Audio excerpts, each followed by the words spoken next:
Good evening. The opinions and statements voiced by our guests do not necessarily reflect the opinions of this network. Enjoy the shows. You are listening to WBHM Digital Broadcasting, Birmingham, Alabama.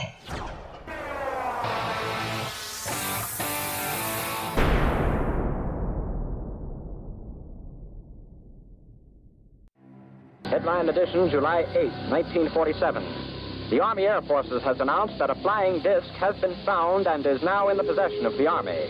Army officers say the missile, found sometime last week, has been inspected at Roswell, New Mexico, and sent to Wright Field, Ohio, for further inspection. Now, historic films made in the spring of 1948 and just released show Eniwetok preparing for heavily guarded and still largely secret tests of new atomic weapons. The test's purpose is to measure atomic effects on thousands of different materials, 30,000 tons of them, not, as at Bikini, to prove military effectiveness.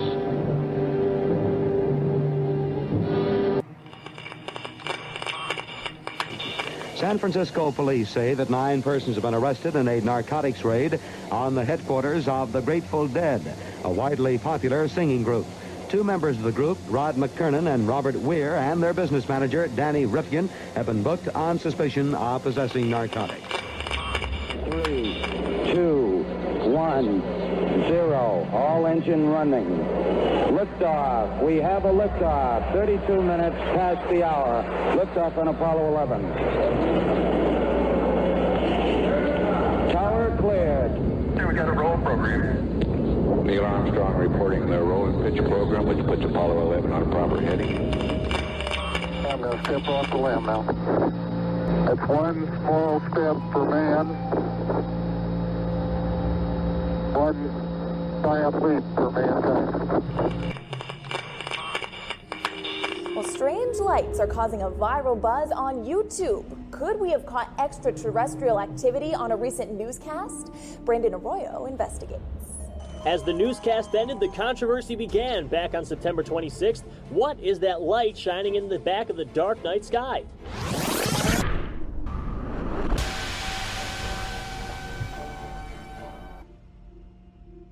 With coverage reaching all the way back to 1948, for over 70 years, Fate magazine has brought you reports of the strange and unknown, all of them true.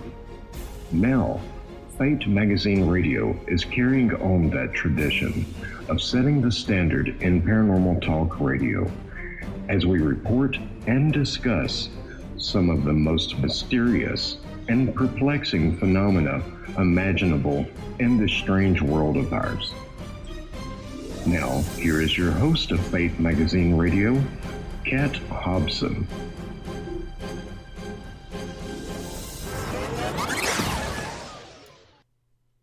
Good evening. Thank you so much for being here. You are listening to Fate Mag Radio, the online voice of Fate Magazine, and I am Kat Hobson, your host, or as my friend Rick says, the voice of Fate. If only, right? But I am very excited about the program tonight because my guest is a prolific author. She is a paranormal researcher, which kind of feeds her interest and guides her along her way. She is a horror author, and one of my favorite things about her is when she says that she just decided one day to let the voices run wild. And she started writing down everything. So how cool is that? Everybody wishes we could do that, I think. Before we get started, I just want to say that, the kids are out of school, if they were in school to start with. And life as we know it is different. But it's still the holiday season, and whatever you celebrate, do it with everything you have. We are having to be cautious. There's a new strain that's showing up in Great Britain that is scary because it's so, the spread potential is stronger. Mutations are so much fun. Aren't we learning a whole new language here? But I do think that we just need to understand that things are different, but it's still what matters to us that's important. So I have a few things to let y'all know about, but we're going to get into that as we go through the show. And I'm I just can't wait. I want to introduce you to our guest. And she is, as I said, she is a prolific author. She has done a little bit of everything. She is a playwright. She is an author of multiple books. She is also in anthologies of different kind of horror genre compilations, and just does all kinds of things of that nature. Her most recent book is Haunted Surrey to Suffolk, Spooky Tales Along Routes 10 and 460. And she says no matter which road you take to visit the towns and countryside along those roads, they're in southeastern Virginia, the phantoms can't wait to scare you a good time. I love that. So, without further ado, my guest is Pamela K. Kinney. And Pamela, thank you for being here. Thank you for having me. Well, I was impressed by your body of work. I mean, you have really been busy since you decided to just go with what was calling you. I've always written since I was young. I mean, I always liked to make up stories. And I actually got published when I was 17 with 3 poems in a magazine in Los Angeles. It paid me $5 a poem. Back then, that was pretty good money, I thought, not shabby, for a 17-year-old kid. And this was 1972. And then a few months later in the spring, I got 3 more published through them. So I always wanted to be a writer. And fiction was what I did do. And over the years, eventually I got into where I finally got stories published. And this past century. And it was one point that for my first ghost book, the editor I had, she went and got a job there. She was with the Mid-Atlantic Horror Professionals, too. So we were all, in the group. And so she came by and said, well, I got this job with Schiffer, and they're looking for, they took me in charge of the ghost book division, and they wanted to know if anybody wanted to write real ghost stories. So I thought, well, I grew up in California. I heard about Richmond and Virginia. It used to be considered, I gather, I read in a book a long, long time ago, the most haunted state back then. Really? So when I was younger, yeah. Okay, I'm gonna interrupt you because I am hearing me, and I sound robotic. It's kind of a cool thing, but if it continues, I will let you know that. But so you got out there and you started writing real ghost stories.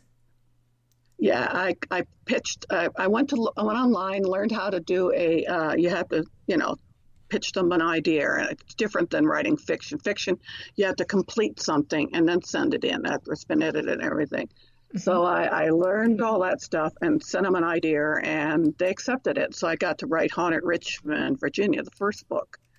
And that was the one, but if people buy it, it's got the purple cover and it's actually the Richmond Vampire's Tomb. He wasn't really a vampire, but he had to end up with a legend and story behind it all. And so that's what they consider him. And then after that went on to Haunted Virginia, Legends, Myth, and True Tales, which was 2,000 miles of the state. Oh, my goodness. We found out when we did we found out doing the taxes because you have to know the mileage, and it was a shock to know how much miles we really went. And then I did Virginia's Haunted Historic Triangle, Williamsburg, Yorktown, Jamestown, and other haunted locations. After that was Haunted Richmond, too, so I got to come back. And then Paranormal Petersburg, Virginia, and the Tri-Cities area, which is really haunted as much as Virginia's Haunted Historic Triangle. Those, I think, are the 2 most haunted spots of the state, really haunted. And then after that, Schiffer came back and said that I was going to second printing with Virginia Haunted Historic Triangle. It sells really well down there. I get calls. Colleen Williamsburg has had me do signings and all that stuff. So it's doing well. But I guess everybody thinks Williamsburg is haunted. So they have so many ghost tours there. You could shake a stick and find one somewhere. And then Schiffer turned down Haunted Surrey to Suffolk to pitch. And I thought, well, what the heck? And I found out from my editor that they were doing it to all of them because regional ghost books weren't supposedly selling. So I had that book sitting for a long time. I met, Jacob Floyd and Anubis Press, and they were looking after I did a couple of, anthology, true ghost story anthologies. I had story in there, one of them. I said, well, I'll pitch him on a Story to Suffolk. It's sitting on my hard drive, and so I did, and he accepted it, and I went out and finished it, and of course went out to all different places, take pictures and stuff, and did my ghost box to see if I can get people to answer if I don't have anybody else tell me what they had experiences. And I got some stuff, and I got some pictures, so they kind of came up, and it's been doing really well. It's actually had more ratings lately than the other books. I mean, so I guess kind of in a way, Schiffer kind of blew it with that book because it's selling. So it would so appear. I guess, yeah. So, and that was nice, and that makes the publisher happy too. And then, of course, I did another true ghost story for another anthology, his Handbook for the Dead, and that's the Haunted Cavalier Hotel, because I was there as a guest in 2010. It was for when I only had Haunted Richmond and Haunted Virginia at the time, and to do a paranormal conference there. And that place is really haunted. And I haven't been back there since that time, but all the experience I had then, because they changed it. They had the private owners sold it, and it was taken over by the Marriott.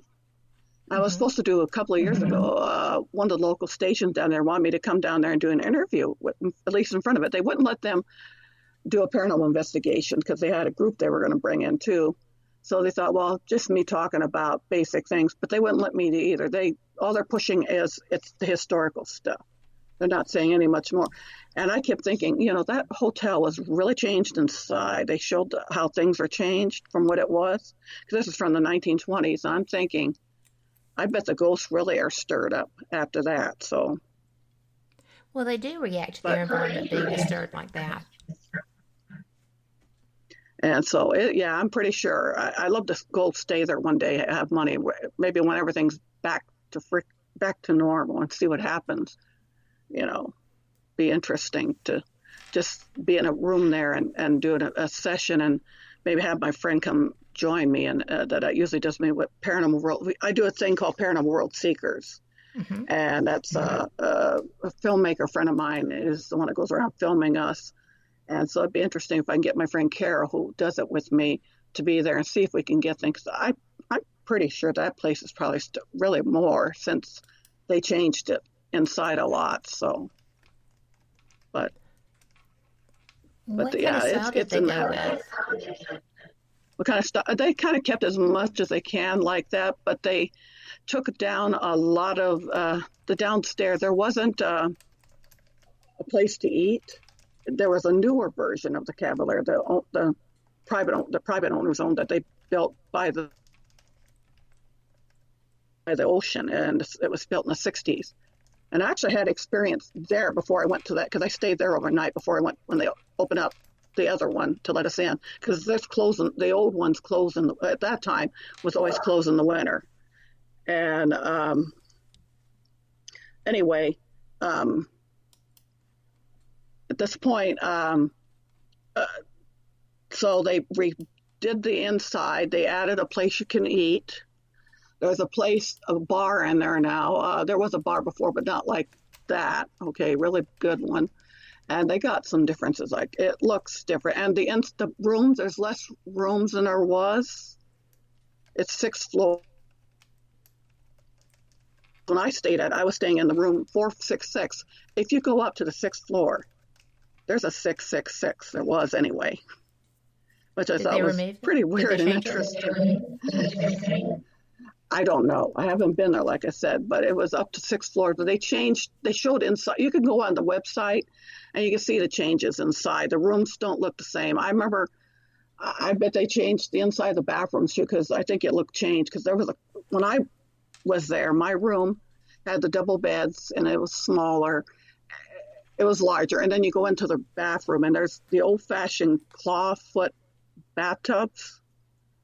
So it looks changed and they're more modernized in there. They kept the outside to keep it historical, I guess, but the inside, there's changes. It's less rooms than there was when they first had it. So. Well, I tell you what, that is so cool. I love when they have a renovation that actually kind of keeps the spirits happy and everything organized. And the fact that they had an actual room 666, that's not a new consideration, right? That has been a number that people gave a pass on. Well, it was on there, 666, right up my line. And the funny thing about the whole hotel, like that's haunted, that kind of felt eerie to me. I don't know if who was up in 666. When I did before my last day, I actually did a ghost session at the time, or I didn't have a ghost box, sorry. I had my recorder, and I was on the 5th floor, and I did ask. It was empty because everybody at that point was down at the convention, was left at the or went out to eat or whatever, back in their room. So the rooms upstairs were pretty quiet at that point. And I said, well, is there anybody here? You know, you asked that question for the recording. And I heard a whisper go right in the middle of the floor there, not inside the room. No. And I'm going, okay. I said, I'll leave you alone then if you're not here. And I went back downstairs. That was one of the, like I said, things that happened. The rooms was interesting because the one below me was 33366, and they were paranormal investigators, and they actually let me investigate with them. And they were telling me that they had unplugged their computer, and they heard an unplugged computer it comes on with the AOL, you know, the old sound they used to have with AOL when it came on. It came on, and their plug was still unplugged. So, they said that was really freaky. So yeah, there's things there. I can tell you, I had at one point come back from a dinner across the street from the do there, and looking down the light at night, and there were 3 shadows. Now I could probably say, okay, maybe you can count 2 shadows, maybe by mistake, you know, but 3. I've never had 3 shadows, but there were 3 shadows on the ground by me. Interesting. So, we have a question for you. Okay. And this is, what is the one place in that area a paranormal investigator simply cannot miss? Well, there's a lot of places. Obviously, Williamsburg, but you can't do Colonial Williamsburg inside. You can take a ghost tour and probably do something long. I've done it where a ghost tour invited my group, and we actually were on the National Ghost Hunters Night overnight streaming stuff going on. But I think if you want to go inside and you want to do things, if you want to do Williamsburg, the Fort McGruer Hotel is really haunted. And the years I was there was for a science fiction convention as a guest, and we had stuff going on. I did a ghost tour for the con people. They wanted me to do it. They were testing me because the head guy was actually worked for NASA, and he wanted to see as an experiment, you know, because they were getting stories from the people that worked there. And we got stuff going on there, and I got stuff that was filmed. I actually had something filmed by my Mark Lane at the time for Paranormal World Seekers, where you could see green stuff coming out of my hands, and there was no fog. Yeah, and they were that close. We at the time were talking to 6 Confederate soldiers. That's what they were. It was actually middle of, and when they said the hotel said they were doing the back area, this is where we were at outside. They had redone it to become like to put a landscaping thing in. They found lots of bones and stuff buried together. So, you know, like any end of the war, that's what they did. They dumped bodies and buried them together. The only ones maybe that might got away with it is if the Confederates had family nearby and came and took them. So there's a lot of bodies there, and they're still there. For the years that we were there at the convention, start the first year and on, I actually had a Northern Third soldier come every time on my ghost box to say, "Hi, Pamela," to me. It was the same guy every year. And at the end, I kind of got his name was Thomas. I asked him, I said, well, I thought it was impolite that he knew my name, but I didn't know his. And he actually said hi to Mark Lane, my camera person, too. So he knew us. Every year he would come out of that box, "Hi." tell our names. So, but it's really haunted. They actually. I'm sorry. Not to leave there because they were redoing it, remodeling it. As you were, they're going to. They're remodeling it. They remodeled it, so there's things taken out. So I can imagine there's a lot more going on there if anybody wanted to stay there. Well, it is time for our break, and everyone, we will be right back. Thank you so much. We are just having such a great time. I am interested in all of these locations that you have visited, and I'm sorry to interrupt you, but that was a question too good not to get in there. And we will see y'all on the flip side. Thanks for being with us. You are listening to WBHM Digital Broadcasting, Birmingham, Alabama.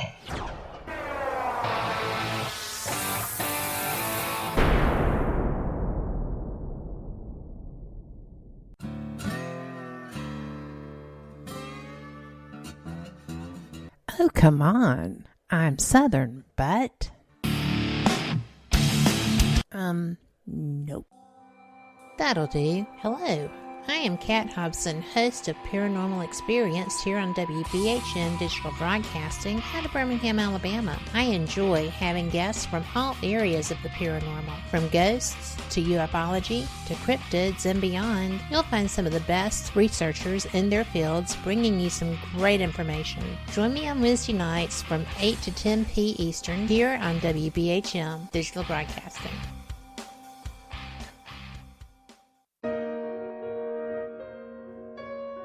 You are listening to WBHM Digital Broadcasting, the best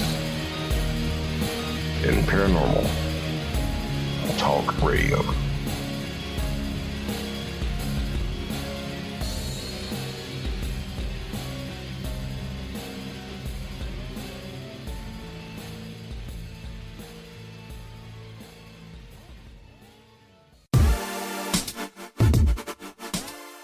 Listening to WBHM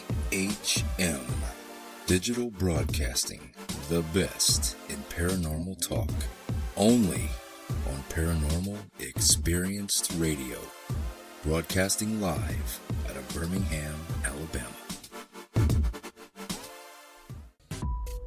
Since 1948, Fate magazine has brought you reports of the strange and unknown, all of them true.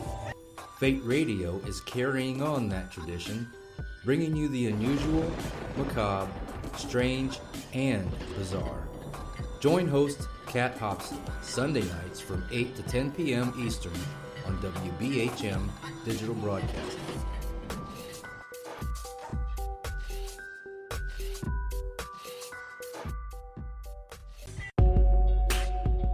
You are listening to WBHM Digital Broadcasting, the best in paranormal talk, only on Paranormal Experience Radio, broadcasting live out of Birmingham, Alabama.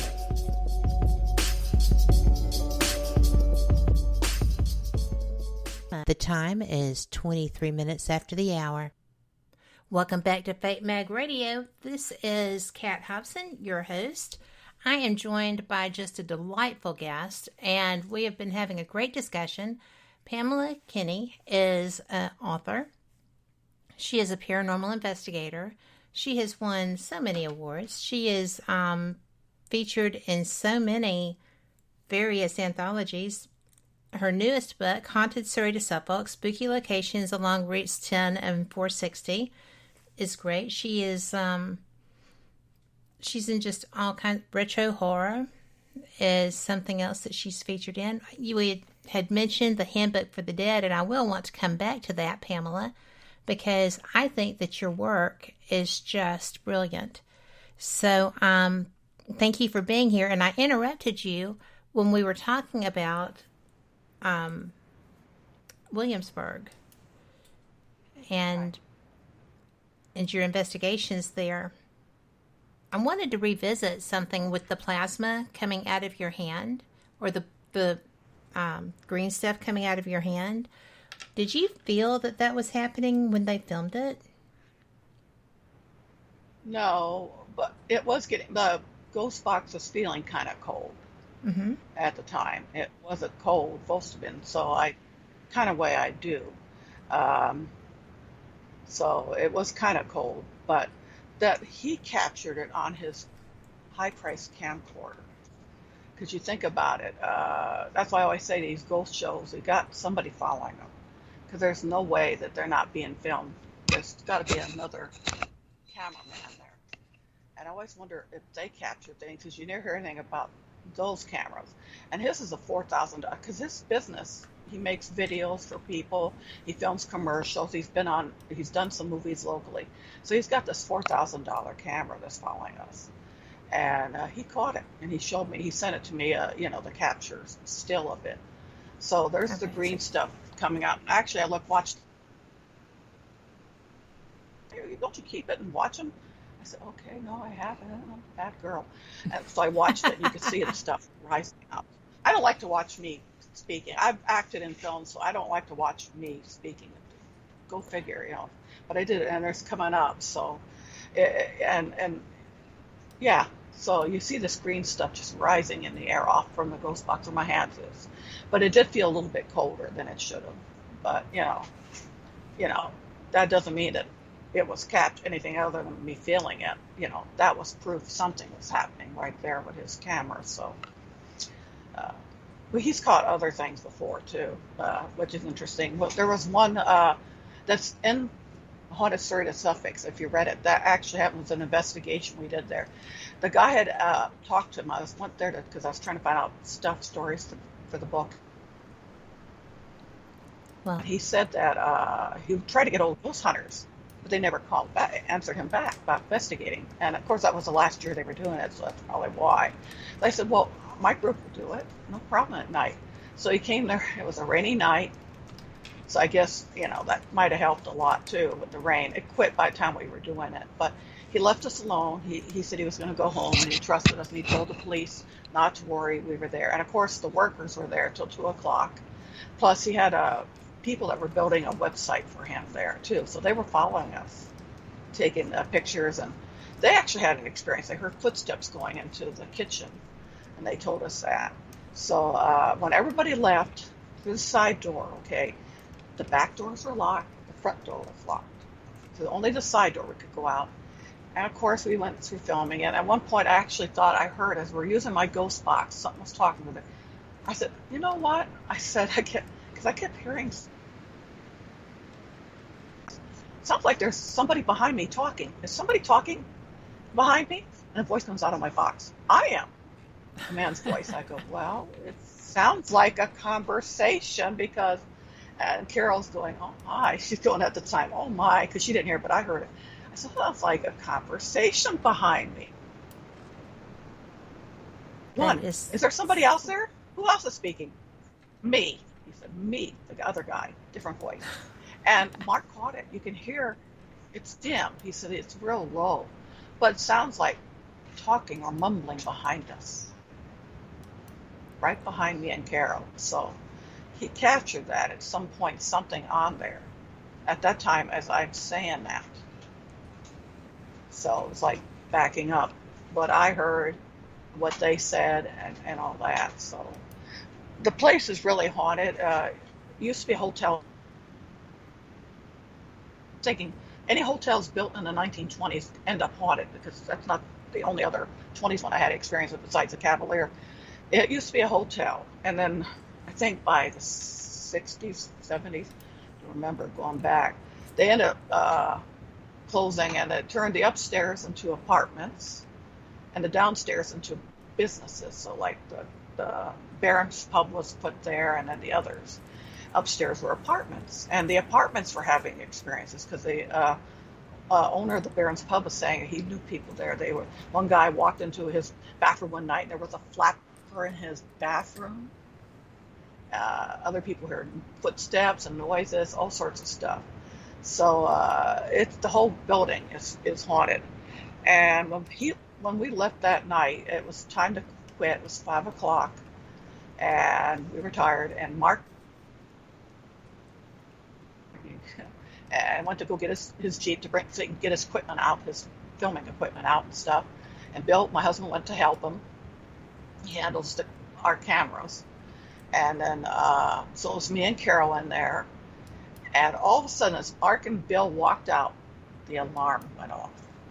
Now, he had told me he always had problems, the owner. Every time he'd get calls from the fire department, you know, from the alarm people, that the alarm was going off. And he had to go all the way from where he lived to turn it off. He ended up at one point, said, I got so sick of it. He said, I said, hell with it. I have insurance. If it burns down, I have insurance, which never does.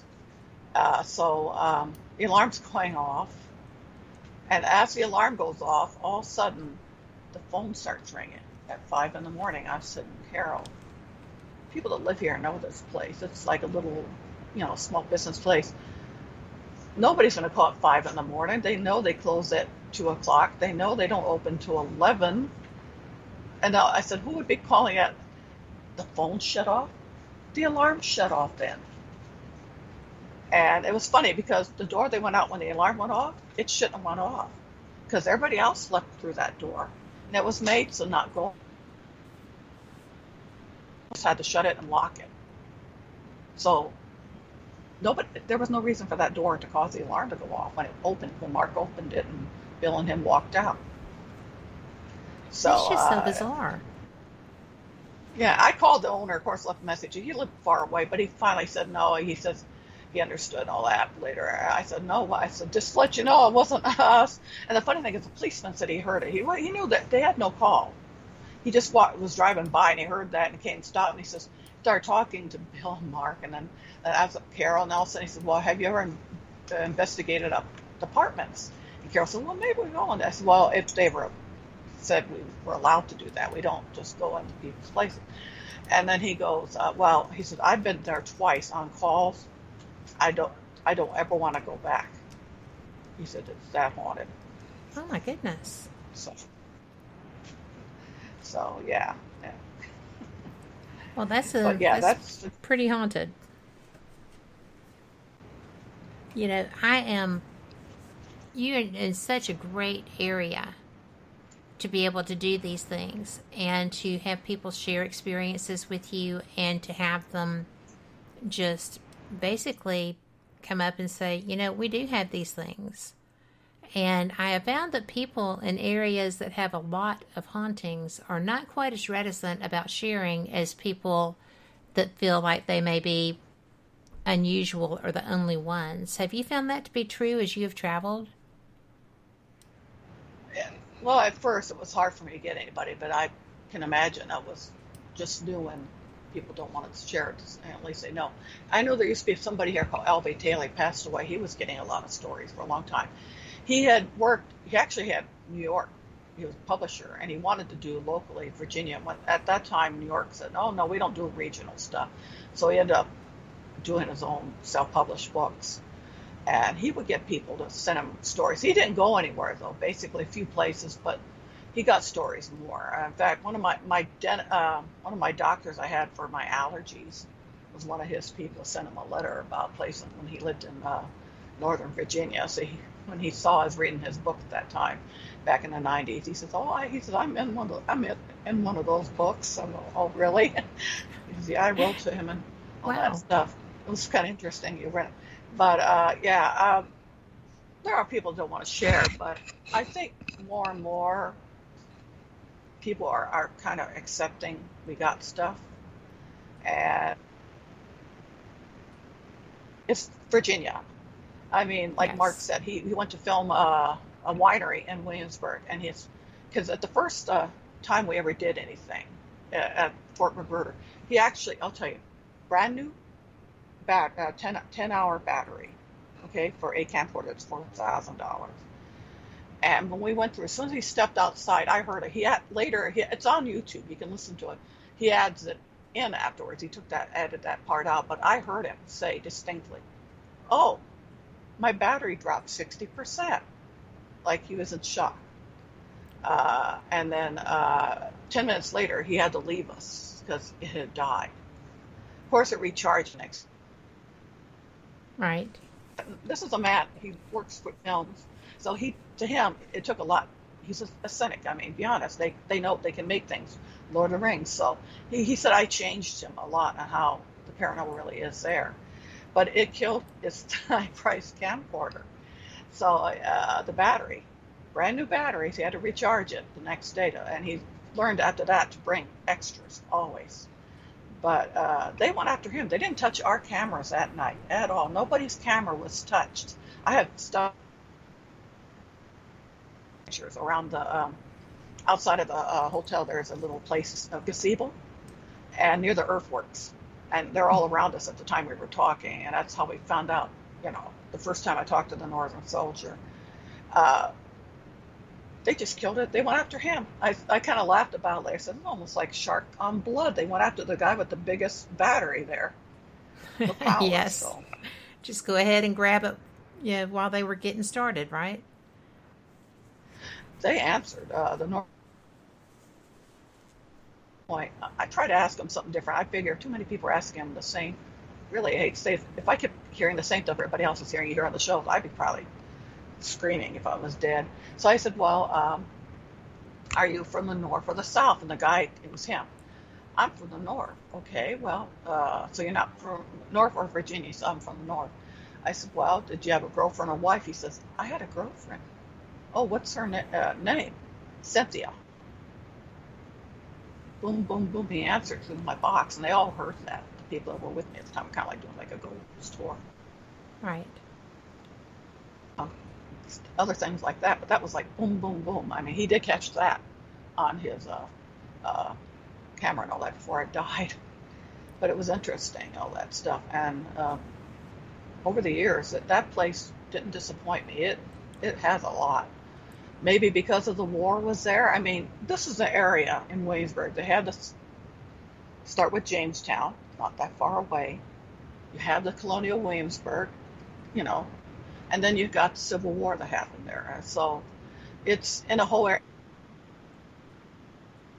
The whole area is just the same thing. So that's probably the biggest reason why. Petersburg was the same thing. It started in the 1600s. Then they had the Civil War. And then, of course, the modern stuff. I mean, and it's really bad. Of course, especially downtown Petersburg, the old section. Right. That's where they had the siege, the final battle before, the siege before they had the last battle. So it has a lot of stuff going on down there, too. I could see that. So. Well, people don't really realize, I think, especially nowadays, because I don't think they teach history appropriately any longer, but people don't really realize how horrid it would be to have to live through a siege, because until somebody flinches, everybody there has nothing.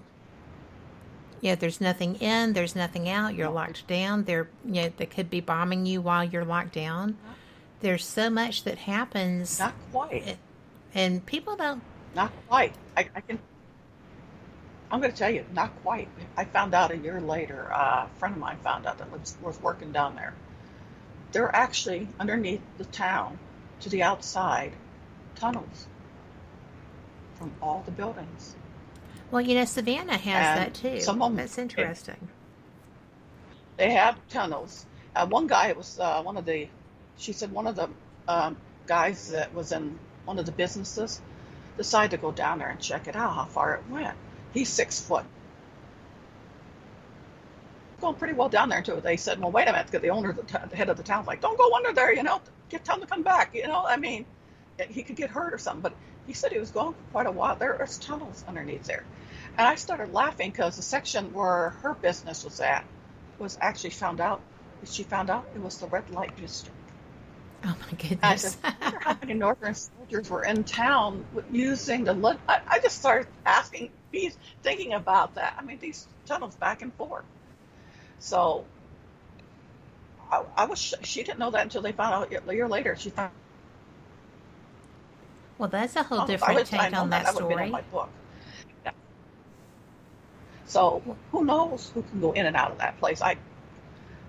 That was interesting that they had tunnels under there. So I think that a lot of those places did, especially if they were on the shore, because they would have to bring stuff through town. otherwise. And, there were some items that you wouldn't want to do that with, munitions and things of that nature, barrels, for wines and things of that. And it would probably be easier. So, they have a place right by the river that was actually owned one restaurant across the street. It's a restaurant now, but it used to be before that. It was a gas station, but way before that. He didn't know the time we did an investigation at the restaurant. He didn't know what was before if there was anything before the gas station, because all he knew way back before that, it was Peter Jones' trading post. It was his warehouse, because the trading post was across the street, and that's where they brought it in. The river, but it was enough that they could bring it to the trading post, and then they put it in the warehouse. The trading post now, it's a jumble of stuff. And it was also used later during the Civil War, during the siege, as a jail. And they actually kept both Confederates and Northern soldiers in it. Northern soldiers, because they were, maybe spies that got in there. Confederates that stole stuff that they weren't supposed to. So they kept them together. And I knew this story because we did an investigation. We went there first. And there's a whole weird story about that one. Well, we are all about whole weird stories, except that we only have a minute before we go to break. And we have questions in chat. Will you share it with us when we come back? Sure will. All right. This is so much fun. I love to have people share their experiences, and the fact that you are an investigator as well as a researcher and author is just amazing. It just makes it that much better. So we will be back right after this break, and thank y'all so much for being here. We will see you on the flip side. Thanks again. You are listening to WBHM Digital Broadcasting, the best in paranormal talk, only on Paranormal Experience Radio, broadcasting live out of Birmingham, Alabama.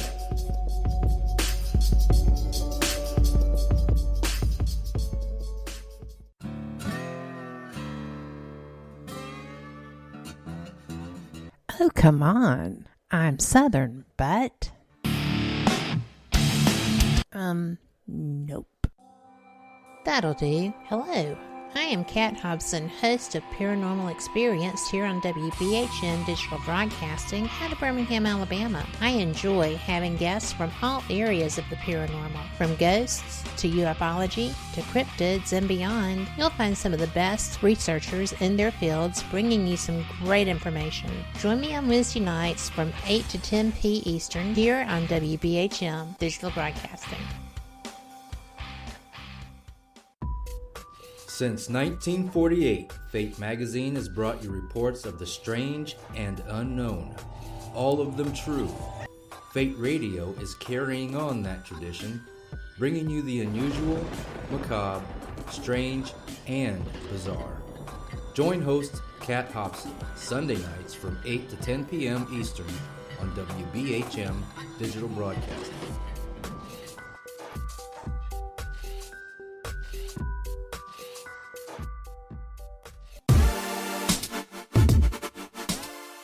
Listening to WBHM Digital Broadcasting, the best in paranormal talk, only on Paranormal Experienced Radio, broadcasting live out of Birmingham, Alabama. Welcome back to Fate Mag Radio. I am so glad you're here because this show is fantastic. We are joined tonight by Pamela K. Kinney. And she is something else. I'm going to tell you, her writing is fascinating. I've got to tell you, because this is her blurb on Amazon, and I love it. And it says that gave up long ago trying not to listen to the voices in her head, and has written award-winning best-selling horror, fantasy, science fiction, poetry, and nonfiction ghost books ever since.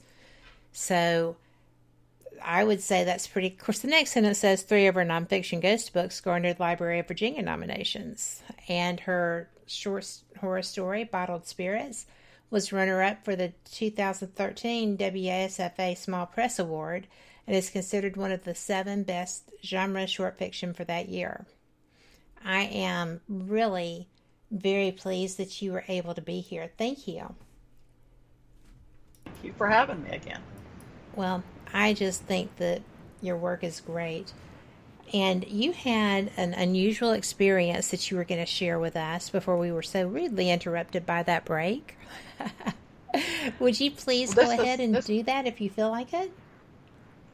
Sure. As I said, we were investigating and we got answered, and one of the girls asked, well, are you Confederate, Union, or both?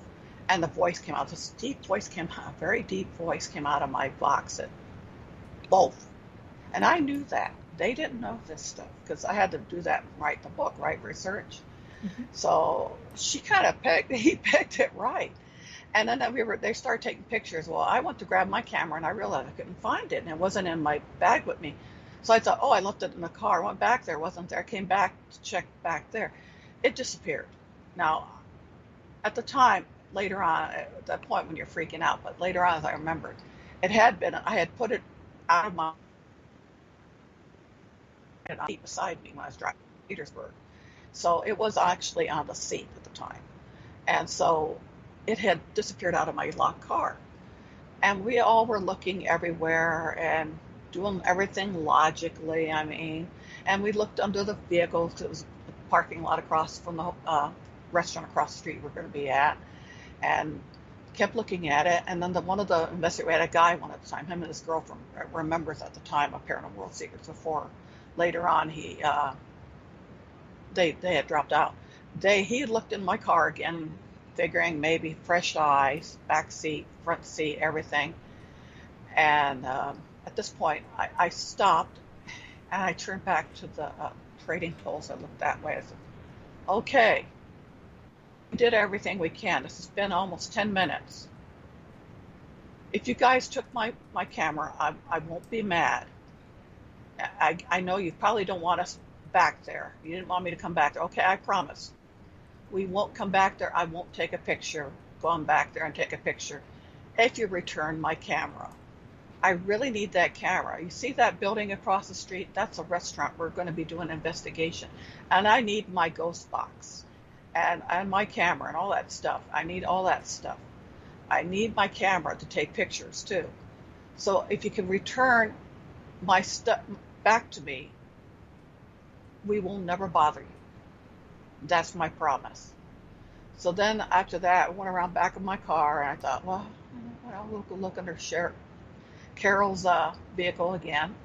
And he had stood up, the guy, Leonard, and he took one step back with his one foot, and he stopped. And I saw that. Now it's light because there's light coming down from the flat. So there's lots of light. There's nothing on the ground when I looked. And there was nothing by him. When he was looking that way funny, he turned around and looked funny. I looked down. The camera in its case was at my feet. It had been oh my there goodness. a couple seconds. It had been gone for 10 minutes. I don't know where they take this stuff, but it was gone for 10 minutes out of a locked car, okay? A locked car. Yes. I kind of figured out, but I thought, well, I'd try everything logically. All I said was, picked it up, it was fine inside the case. I looked at that towards I said, thank you. We're not going to bother you. Thank you, thank you, thank you. We locked my car, went up, got my car equipment, and went across the street to do the investigation because it was ready for us to do it at 10 o'clock. That is something else. That never happened. You know, I am always amazed by the things that they can do. I have investigated in places that I set something down and it disappeared only to be found in another part of the location. I have investigated where they were doing, I had the flashlights, but I don't really put that much stock in those, right? But they were doing things with them that were so bizarre. And they were doing it as responses. And it wasn't just turning them off and on. It's like, do you have a favorite color? Yes. Is it blue, red, or black? Boop, blue. And I'm like, well, okay. So I had one get grow brighter and brighter and brighter. Mm-hmm. Beyond what it did normally, right? And it grew really bright. There was no reason. A cheap dollar plastic flashlight shouldn't be able to do that, but it did. Well, yeah, there's so many things that are anomalous responses, and people just blow them off. And sometimes when I see that, I'm like, well, we don't know what they're capable of because we don't know what they are or who they are or how they're even managing to communicate whatsoever. And, if you're going to tell me that device manipulation is bogus, then, the voice recordings and stuff, I don't use something that has a library in it. I don't use anything that's not straight up EVP. I have used them, and I will if I'm with other people who are using them. And I have them. I have all kinds of little fun devices. But I really trust EVP, and I trust me. And I'm a photographer, so I can generally tell when things have gone awry with photos. But yeah, what is your favorite tool to use? Well, my cameras work, and actually Carol says it seems like they do, and I've gotten images. Mm-hmm. I prefer that over words. Everybody gets excited when they see it. I said, no, I get excited when it's an image. I've had a dog image, and other people say, no, I agree, except things like that. I like my ghost box. I mean, EVPs, you have to wait till you get home, and it's gotten really better and better, and other people have heard stuff come out of it. I will say that I like them, but I can't prove that if it has a library of sorts, I can't prove it. But I don't mind using like the SB7s, except that the white noise makes me crazy.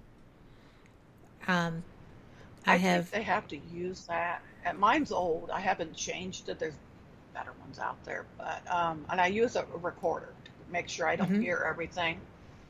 So that's how I can hear the voices answering me. And I found out a spot on my camera, on my thing, where I know it's them talking, because everything else can be. And I can prove when it's. I actually seem to know now when it's just. And I do know when they answer me a direct question, the radio station's not going to answer a direct question. They don't know. There's just waves in the air from some radio station. Exactly. And I've had them answer some really great directly questions. So, like I said, the soldier, my girlfriend, and Cynthia, direct to whatever I ask. Well, and see, that was very cool. I like to get them to talk. Try to get something that they'll at least really answer something back, more than if I can, yes or no. Sometimes I know it's like anything else. Let's be honest, we're people. They're people. They just died. And it depends how you are in life, and if you're nervous about these other people. And some are pretty rude. Yes. Be as polite as I can. And I don't, I've only had a couple of, and they were both male, so I don't know if that means anything, that were rude spirits. One actually, and everybody else heard it, was a paranormal conference up in Northern Virginia. It was a little, they did it in a rec center, so it was a Paracon. And there was a bathroom. They said that was haunted by a guy, which was a woman's bathroom, which is not very comfortable hearing about. There's an invisible guy in your bathroom. So I went in there, and I decided, let's see if I can get this guy. And I started asking. Now, the funny thing is, there was nothing wrong with the ghost box, because the day before I used it, had changed batteries. It got a couple of accurate answers to do with the battlefield nearby in Fredericksburg. But I asked them anyway. I said, can you tell me if there's anybody here? I heard there's a male spirit in here haunting the place. And I heard something real low. And the voice at the time is really weird. It's like, shh, like so the white noise, but it was kind of a weird way it was done. It was so weird. I've never heard it like that. And I kept saying, what did you say? And the little voice got louder. And eventually, it got loud enough, I heard him call me. And I hate to say this on it, bitch. Yes. I said, what did you call me? He said, it got louder. Bitch. I said, that's not very nice of you. Bitch. I get called that. I argued back. I guess it's like me, but against a guy I can't take, Look here. I said, you're haunting a woman's bathroom. Come on. You're trying to tell me you died in this exact spot, so you're stuck here in a woman's bathroom? It's kind of convenient. Don't you think so, bitch? Yeah. Okay, well, you know what? That's disgusting. This rec center, they got children that come here, and little girls use this bathroom. Are you watching little girls going to the bathroom? Bitch. He kept arguing that back. And there was a woman in there that had nothing to do with the conference, okay, the Paracon. She was one of the other side of the rec center. And she's washing her hands, and she stopped as she's driving, and she's looking at my box, and it's saying, you heard the word bitch, and she's looking at it. And I'm saying something, and it said bitch again, and she looked at it, and she looked funny, and she just walked out of the bathroom. I probably would have if I wasn't involved in this too, right? It just proved to me there was somebody, and he was really rude about it to me. They said he's like that all the time when they investigate. After the end of the day, I had to go to the bathroom. I said, no, there's one in I guess a little boy wants another woman's bathroom. I said, I'll go in there. I can handle the little kid. I'm not handling that man watching me go to the bathroom, and he called me a name too. So, yeah. But I said, in my opinion, why conveniently it's a woman's bathroom? You can haunt outside of the bathroom, right? You're not stuck here, right? But well, they are not stuck. It got loud. For whatever reason they choose to be where they are not stuck. And no, he's not stuck. He wants to be there where there's women. Mm-hmm. Little perverted that's there. Only a couple of times of that. But most of them are really nice. Been nice to me. I treat them nice. They treat me nice. I figure, be polite. Treat it. It's like using honey to get the answers, whatever. Oh, please. The nicer I am, the more I get called that. And I get called that consistently. And I don't know why. Because I'm frankly a very lovely person. But I get it a lot. And I get it from males. So it's, I'm assertive. I'm not aggressive. But I am assertive. I worked in a company with... I'm in there. I had loads of men that I worked out with. There. Figure people. Just think about this. People don't change their personalities. No. You watch, like my son. He used to watch Friday the 13th, and it was supposedly fine. First one was actually the mother, but after that, the son came back. I'm thinking, if someone died innocently, they're not going to come back evil. They're going to die and their personalities don't change. Your tiger don't change their stripes. So if these people were jerks in life, they're going to be jerks after death. I firmly believe that. The essence of you is the essence of you, whether you're in a body or if you're not. You just are who you are. I was at Sloss Furnace down here, and I heard walking above me when there was no one there. So I just asked, who is that walking around on the catwalk? And one of the men said, bad customer. And I'm like, what? And this little guy, another voice said, Jawohl. I was like, oh my goodness. And so then you heard this real slow speaking man that said, bad customer, eat, poop. Not what he said. But I thought, well, and I had no idea. See, this is why I don't like spirit boxes, because I cannot hear through the white noise. And I was in a situation where I seriously let a spirit down because he was reaching out, and I didn't hear him until I was doing my review. So I would prefer to just use a recorder that I can live listen through. But they actually answer more for me through the box now than anything. I think they'd like to be and I admit I'm psychic. I've had for years able to seen things for a long, long time. Mm-hmm. And I'm pretty sure they want me to talk because I've had, if I don't at night now, because years ago a psychic taught me to say your prayers, and I say my prayer at night so that nothing bothers me when I sleep. Exactly. That's another reason I would never investigate alone, because I get nervous enough. And I don't want to wake up in a bed to a living stranger breaking into my house, much less a dead one looking down at me. It's happened Exactly, yes. The New Capitol Hotel, so... especially in their death state, that totally freaks me out. with it anyway. So I kind of like the box for me. It uses, I can hear these people up front, and I let them talk to me. And I know that because I hear enough voices. I do hear voices, so I know they're trying to tell me. But I tell them use the box, because they'll grab me and use. I can feel the energy sucking out of me. I said that's fine, but don't use the box. And I'll use the box too. And I said, because I said I really not want to be. I don't know who's talking to me. I could have one bad spirit. You hear enough stories, so I'm pretty cautious. Well, but we are at the top of the hour. I can't believe this hour has gone so quickly, but we are going to take a news break now, and we have vaccines to talk about. We also have virus mutations to talk about. I'm sure they're going to be covering everything, but let's go for the positive side. I'm ever hopeful, and we will see y'all right back after the news. Thanks for being here. Support for this podcast and the following message come from Doctors Without Borders.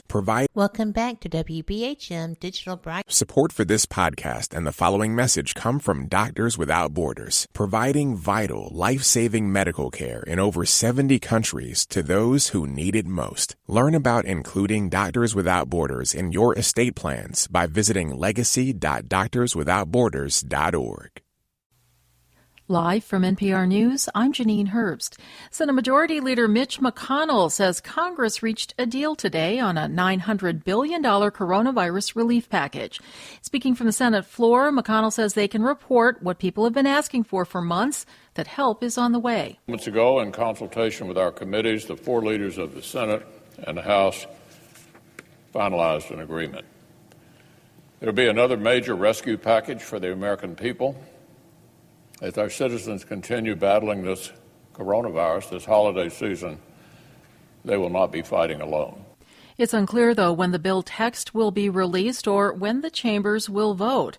Government funding is set to run out at midnight, so another stopgap spending bill may be needed first. Congress has been in talks to help the millions of people out of work because of the pandemic and the millions of small businesses reeling from the economic damage of the coronavirus for months. Several European countries are banning passenger flights from the UK after a new variant of the coronavirus was detected. As Esme Nicholson reports, the new strain has also been found in the Netherlands, Denmark, and Australia. France, Germany and Ireland are among the latest EU member states to halt incoming flights from the UK starting at midnight local time, following similar moves in Italy, the Netherlands and Belgium. A highly contagious variant of the coronavirus, called B.1.1.7, is spreading rapidly throughout the southeast of England. Citing modelling data, British Prime Minister Boris Johnson said Sunday that the strain appears to be up to 70% more infectious. The World Health Organization is currently consulting the United Kingdom's health authorities to ascertain what impact the B.1.1.7 strain could have on the pandemic and to what extent it affects the severity of the disease. For NPR News, I'm Esme Nicholson in Berlin. As the number of coronavirus cases surges across the U.S., hospitalizations in many states are rising to critical levels, putting incredible strain on hospitals. In California, some facilities are considering rationing care, as NPR's Katz Lonsdorf has more. Hospitals across the state are juggling resources to keep up with the surge in COVID-19 cases. Much of the state is under stay-at-home orders, while intensive care units are filling up. In Southern California, which has been hit especially hard, ICU capacity is full. In a document obtained by the Los Angeles Times, several hospitals run by LA County are preparing for the possibility of rationing care, meaning those less likely to survive would no longer receive the same level of care they would otherwise. More than 17,000 people are currently hospitalized with COVID-19 in the state, while more than 22,000 Californians have died.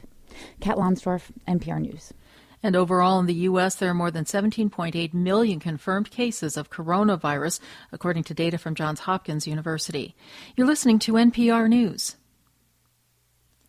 With just a month to go before President-elect Joe Biden is sworn in, the Trump campaign is once again asking the Supreme Court to overturn the results of the November 3rd election. The latest lawsuit seeks to reverse 3 Pennsylvania Supreme Court cases that have to do with mail-in ballots. But even if Trump won, it wouldn't matter. Biden would still be the winner because of his wide margin of victory in electoral votes. This is the latest in a long line of lawsuits the Trump campaign has lost since President Trump lost the election.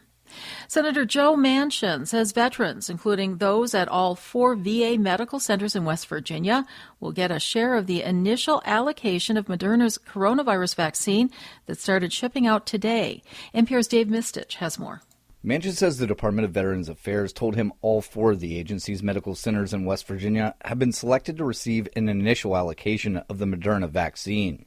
The VA is planning to begin distributing the newly authorized vaccine as early as this week. Manchin sent a letter last week calling on the department to address the exclusion of many rural veterans, including those in West Virginia, from the VA's distribution plan.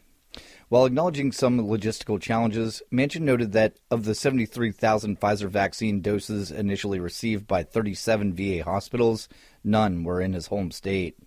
Dave Mistich, NPR News. This as the CDC says the next round of vaccines should go to those over 75 and also to frontline workers, including police, firefighters, teachers, and grocery store workers. I'm Janine Herbst, and you're listening to NPR News. Welcome back to WBHM Digital Broadcasting out of Birmingham, Alabama. The time is 5 minutes after the hour.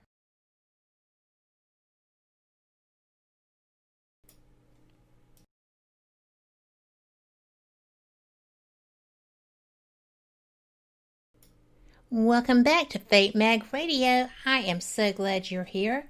We are the online voice of Fate Magazine, and I am so proud of that because you know what?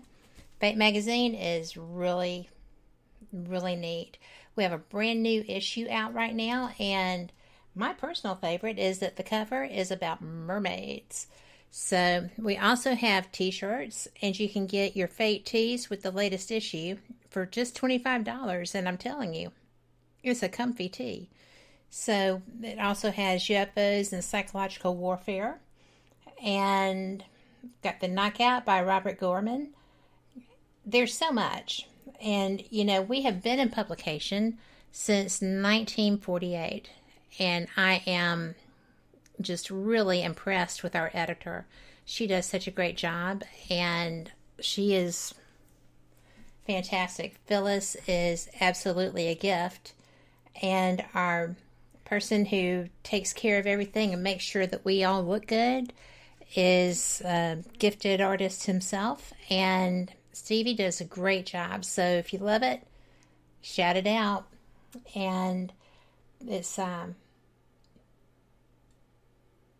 just think that it's neat. Also, for my friends who are like-minded with me, there is a whole bit on Nikola Tesla in the latest issue.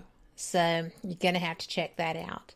Now, that being said, I am so pleased to be back with our guest. We have been having a great conversation, and Pamela K. Kinney is a paranormal author, and she is prolific in horror. She's brilliant. She's an actress, a playwright, and an artist. Her most recent book is Haunted Surrey to Suffolk, Spooky Tales Along Routes 10 and 460. I don't even know where those are, but Pamela, I am so enjoying your sharing of stories, and I know that we are going to have some additional questions coming at you from chat. I know that one I'd like to get is, before we move on to your fiction work, is, are you planning a new book at the moment?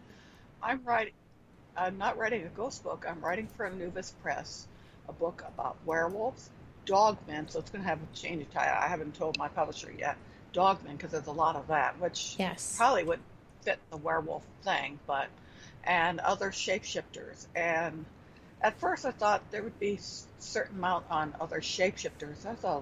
I added dogmen because I found out more about that. It was more than just, Michigan and Wisconsin. Oh, it's all over Pennsylvania too. They're everywhere. They're here in Virginia too. Yes. I know a couple of investigators that are with that. There are also other shapeshifters. A lot of Native American stories is more than and more than the Wendigo. There's a version of like the Wendigo, because that's a shifter. It supposedly takes over a figure of magic, a spirit takes you over and changes you. There's something in the Pacific Northwest called the Wertschog. There was another version somewhere else. I can't remember the name. I got it all written down. Up in Alaska, the Ottermen. And the funny thing is about all of these Native American shapeshifters of some type, they all have this weird thing. I always thought that proves it's probably started with the Ottermen. If it started, is that they're afraid to say their name, because if they do, they'll come to them. Because you thought that you would hear that about skinwalkers. But that's what the Ottermen same thing said. So I thought, well, that's interesting. They all believe that if they talk about the Ottermen, or the name of what they call it, it'll come for them.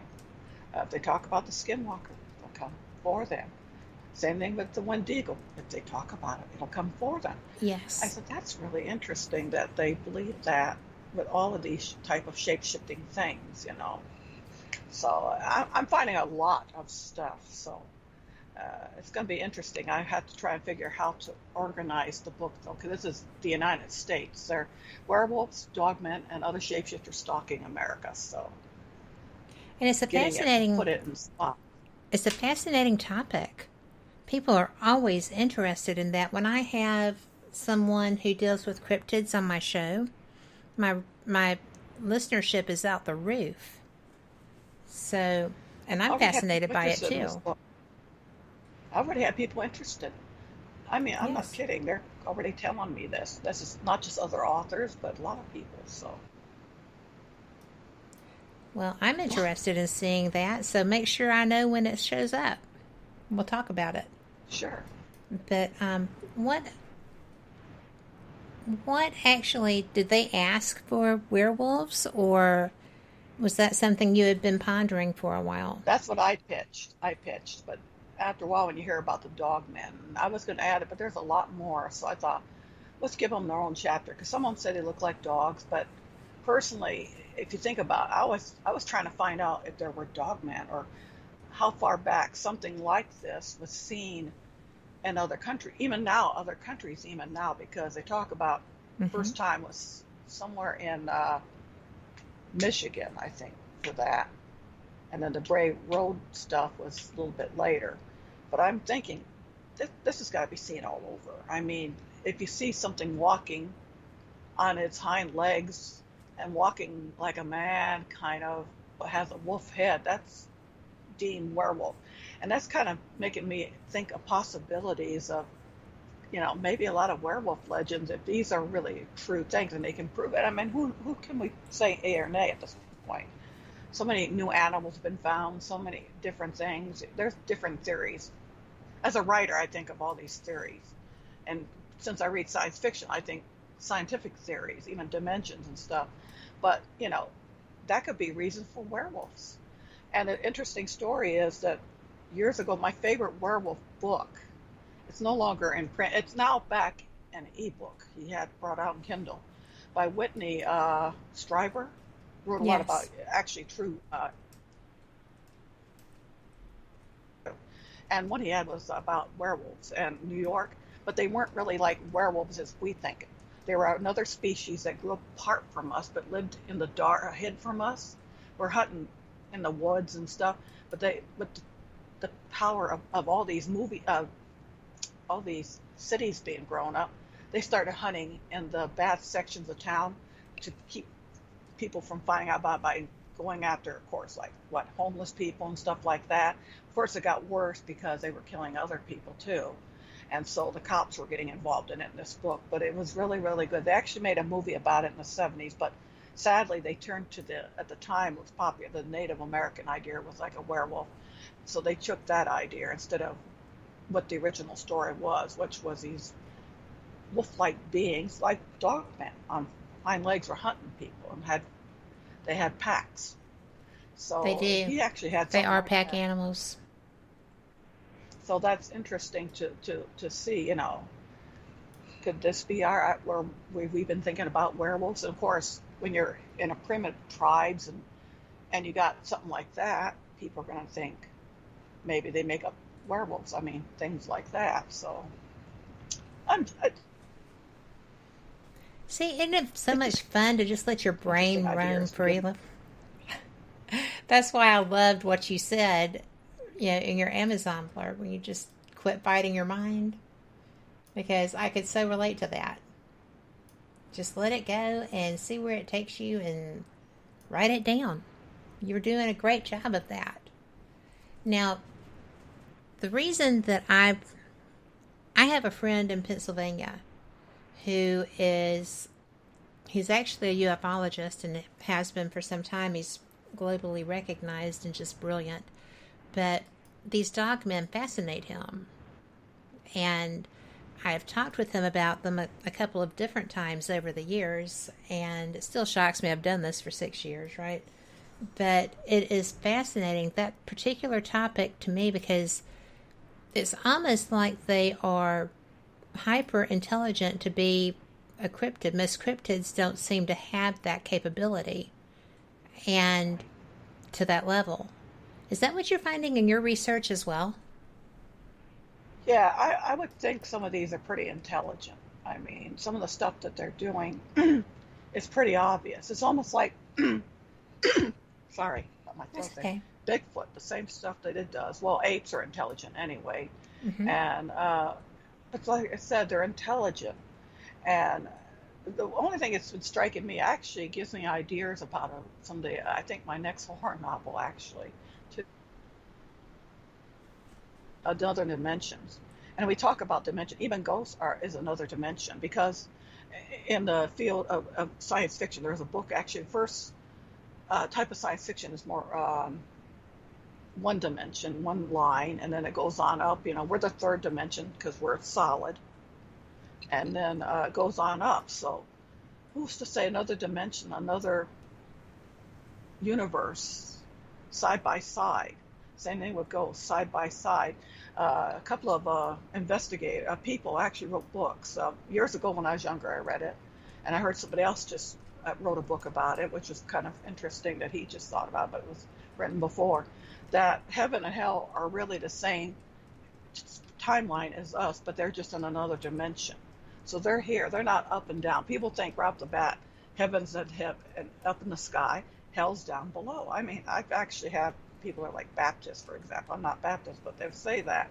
Or they'll say it's a golden city, but it's another dimension, same thing as us. That's all I mean. And I kept thinking maybe ghosts that we can see other sides, and they do.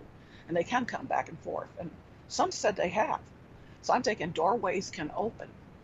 So who's to say maybe these intelligent creatures maybe have a way too? I mean, we see UFOs, aliens. What's so far-fetched? We think of maybe on other planets there's got to be other life. Why not other universes? Or maybe wormholes, or whatever you want to call it. It's probably just an idea. Could be wrong, but I'm rooting for the wormholes. That's how I would like to be able to travel. Maybe through a wormhole. An alien species. Yes. Maybe it's an alien species. That's why, Well, I do think that some cryptids could easily be, don't you? Yeah. Well, and if people think about it, dogs and wolves can't go on their hind legs and walk for a long time. It would hurt their backs. They're not made for that. Exactly. Well, we have got to take our break, and I am so sorry. I know these things get in the way of a good conversation, but we will be back, and I want to thank everyone who's listening. And if you have questions, please do put them in chat. We have several already, and we're going to get to those. So y'all hang with us and just come on back. We will too.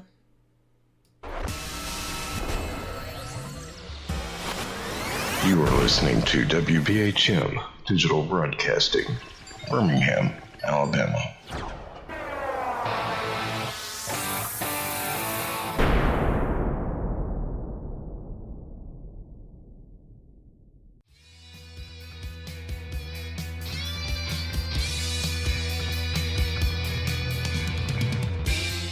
Paratalk Radio is your one-stop for all things paranormal, the unknown, and the supernatural. Join us every Monday night at 8 p.m. Eastern, 7 p.m. Central for discussions and guests on topics such as ghosts, hauntings, Bigfoot, UFOs, and more.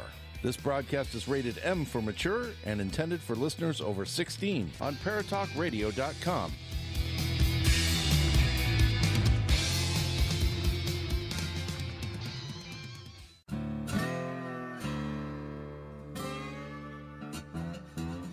Oh, come on. I'm Southern, but... Nope. That'll do. Hello. I am Kat Hobson, host of Paranormal Experience here on WBHM Digital Broadcasting out of Birmingham, Alabama. I enjoy having guests from all areas of the paranormal, from ghosts to ufology to cryptids and beyond. You'll find some of the best researchers in their fields bringing you some great information. Join me on Wednesday nights from 8 to 10 p. Eastern here on WBHM Digital Broadcasting. Since 1948, Fate magazine has brought you reports of the strange and unknown, all of them true. Fate Radio is carrying on that tradition, bringing you the unusual, macabre, strange, and bizarre. Join host Kat Hobson Sunday nights from 8 to 10 p.m. Eastern on WBHM Digital Broadcasting.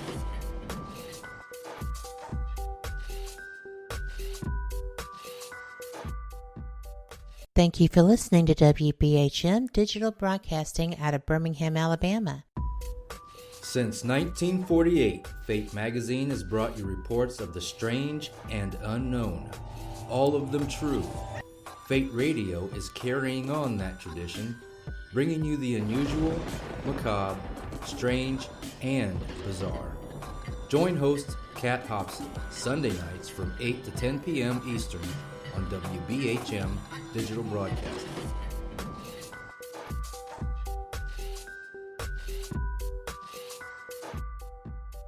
The time is 23 minutes after the hour.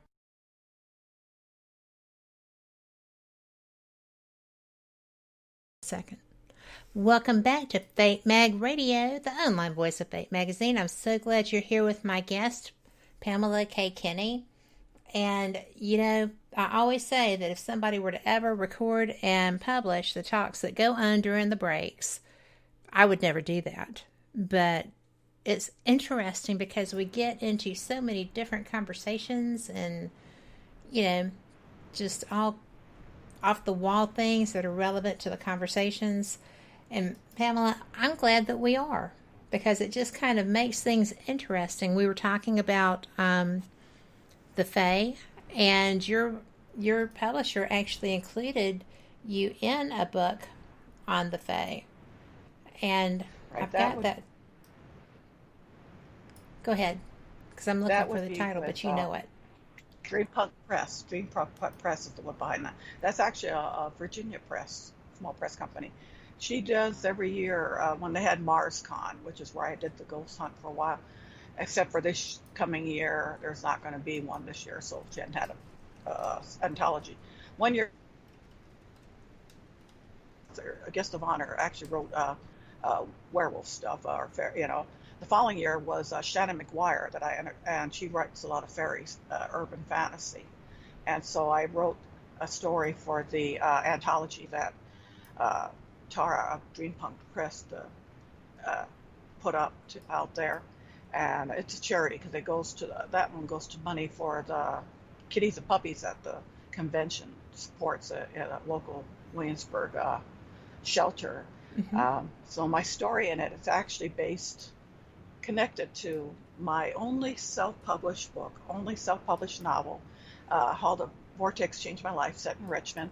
And I changed it where it was not just, the apocalypse had ended in the book, but and Richmond saved it, the world saved, but it wasn't just ghosts and the paranormal and demons and angels that we have to contend with. Now in this story, there's a fairy infestation in Richmond, so that fairies into that too. So that was a collection. I got all sorts of fairy stories of all types in there. So, and a gorgeous cover too. So the cover is gorgeous. People don't think that much about that or don't discuss it much, but a good cover makes a book get sold. It is so imperative. And I've noticed with the books that you're involved in, they all are very attractively packaged. So, right, that's a good job. The cover works. You have to have a good cover too. Especially when you're on Amazon or online somewhere. All you are is a tiny little picture, so you want to catch someone's eye, so that they will look at the book and then look at the blurb and look at all the other stuff after that. And you're competing with so many people out there now. So yes, and they're self-publishing and they're doing all the things, and it is a tough market out there. But it's nice once you get your name known, isn't it? You've done that well. Yeah. It took a while, but it takes everybody, I think, a while to begin with. It does. Not even Stephen King off the bat, so. He is somebody I have actually tried to reach out to. He is a huge, from childhood on, Fate magazine fan. And I think his people that I reached out to were like, "Oh, he loves Fate magazine." I said, "Well, that's the name of my show." Fate magazine radio. So they were like, "Oh, so maybe I'll hear back, maybe I won't. We'll see." But always in there pitching, right? So where would you like to go now? You've got some of you've got so much work to talk about. I mean, there's no way to cover this. I will say something that you had mentioned earlier was I just had it, the Handbook for the Dead. And I have to tell you that when I first saw that title, I was thinking, Handbook for the Recently Deceased. And that's where you got the idea. I know, it's great. So what is the difference? Well, Handbook for the Dead, what he did with that one, first anthology that Jacob Floyd did for New Express for that was Paranormal Encounters.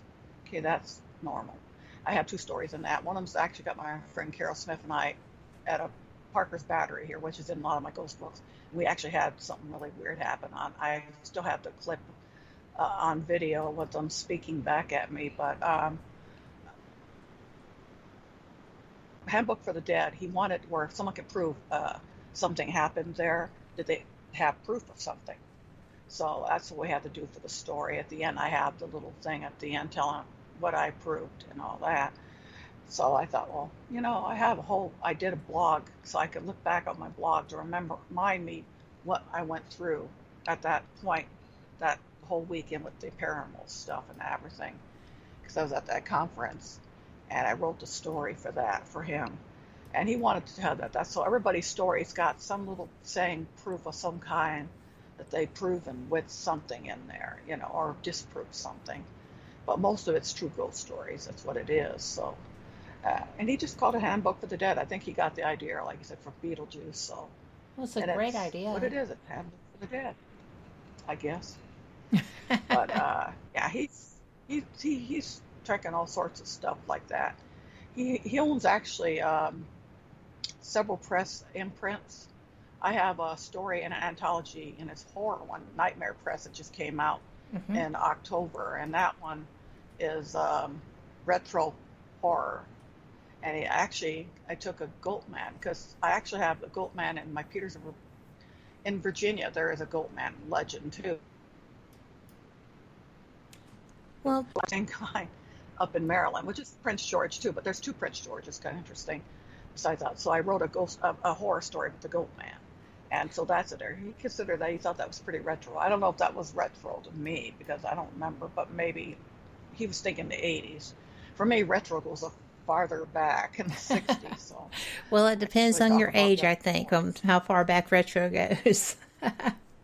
For me, retro is way back. So, but he does several imprints. He's got that. He's got a Wild West one, so it's got a lot of weird West stuff. He's got a poultry one and stuff like that. But Anubis Press is his big one with paranormal stuff. Did you say poultry? About the what? Did you say poultry? Like chickens? Yeah, he does. Wow. And actually, I have a poultry in an anthology that came out through Horror Writers Association. Oh, this is dementia, right? Yeah, dementia. That's Lovecraft all the way. The way it is, it's about the long man coming in.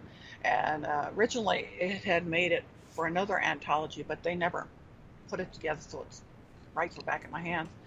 And it was supposed to have been a theme of the long man coming to this town one night, and things happened. They went mad, or anyway, people just vanished. The next day, there's nothing left. And all the poetry was going to be on signs and on trees and on the walls. Mine was on a wall, but it never made it. So I thought, well, someone had my head of my local chapter of horror writers.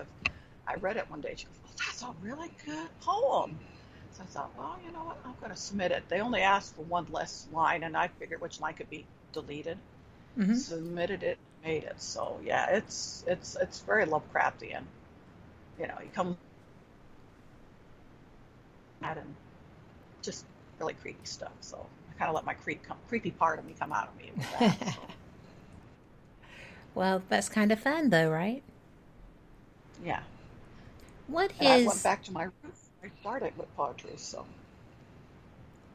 Well, out of all the things that you have, and probably the things that you haven't, what is your favorite experience that you have had to date?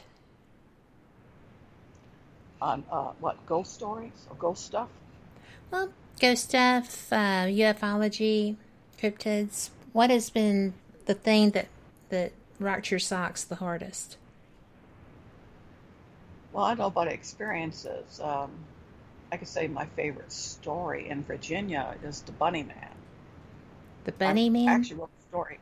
It's the one up in Northern Virginia. It's from Fredericksburg, Clifton, Virginia. It's a little.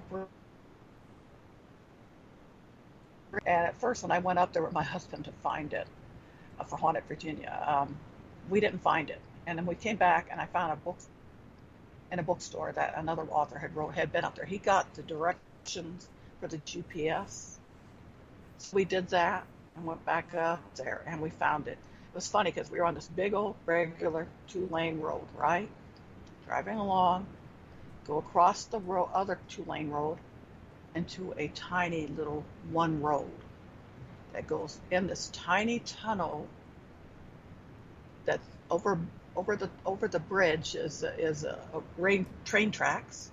You go through the tunnel. Only one car can go at a time. So you're hoping nobody else is coming back through, or they're going to have to wait, right? There's only that much space.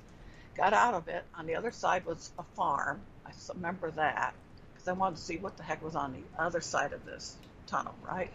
Came back out, and I started doing stuff, taking pictures. I actually got a weird orb thing that actually was changing. Like shape-shifting? Until I got home. It was a blue thing. It changed from, it was like a teardrop, there was plants, to another shape, and it ended up a round shape. That was how it did it. So that was the weirdest thing. Investigators have been to the bridge.